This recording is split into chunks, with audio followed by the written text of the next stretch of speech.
Bonjour, je suis Frédérique Chilouget. Je suis la propriétaire du jardin naturel et sauvage du Pangat à Bolzel. Alors c'est un jardin, comme son nom l'indique, qui est naturel, où on laisse rentrer la nature, où on a les espèces régionales, et c'est aussi un jardin nourricier.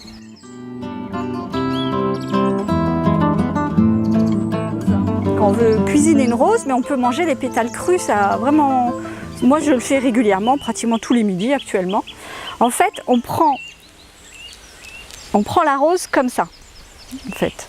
Et c'est le blanc, là, cette partie blanche des pétales, on les enlève. On les coupe avec des ciseaux, parce que c'est ça qui donne l'amertume et qui fait que le goût, quand vous faites par exemple des gelées de rose, le premier goût sera agréable, et puis après vous aurez une amertume, c'est parce que les personnes, elles laissent le blanc. Alors là, c'est des toutes petites roses, hein, qui sont très parfumées, donc là on peut les manger crus, c'est délicieux en salade.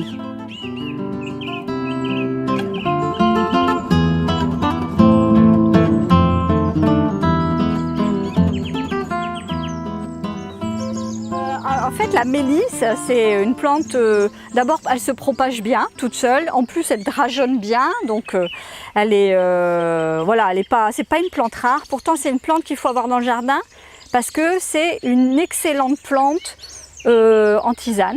Elle a un très très bon goût, elle a un goût de citron, souvent on dit la mélisse citronnelle parce qu'elle a un goût de citron, mais c'est pas une citronnelle.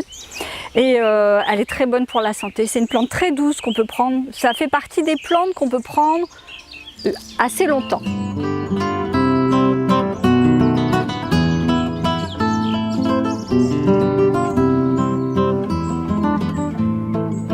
C'est un jardin qu'on a essayé de faire très apaisant.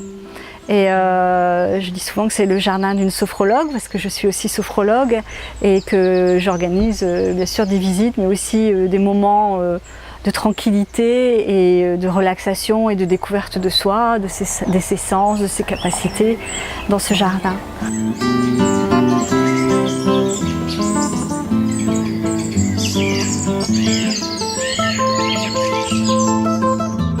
En fait, je suis guide nature et petit patrimoine bâti et les plantes sauvages, ça fait vraiment partie de ma vie. Je mange les plantes de mon jardin, voilà, je mange les plantes de mon jardin. C'est aussi pour ça qu'on a créé ce jardin, parce que j'ai eu beaucoup de déboires en allant chercher mes plantes sauvages gourmandes à l'extérieur.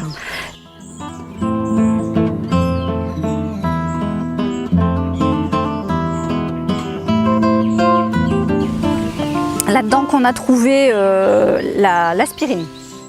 C'est l'herbe goûteux parce qu'elle nettoie le sang.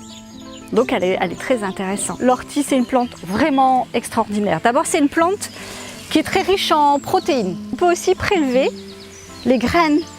Et les graines, telles qu'elles sont là, en vous attendant encore un tout petit peu, vous les faites sécher et vous les mettez sur la salade. Et là, c'est de l'or en barre, c'est que des minéraux, c'est très riche.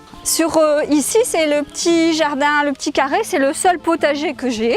Mais il n'est pas académique, mon potager. Donc, en fait, c'est plus fort que moi, je fais rentrer des plantes sauvages dedans. Alors la chapelle, c'est la dernière construction qui a été faite ici. Elle a été faite par mon père qui était un bâtisseur.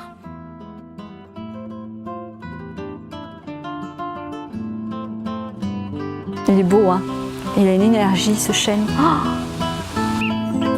Oh!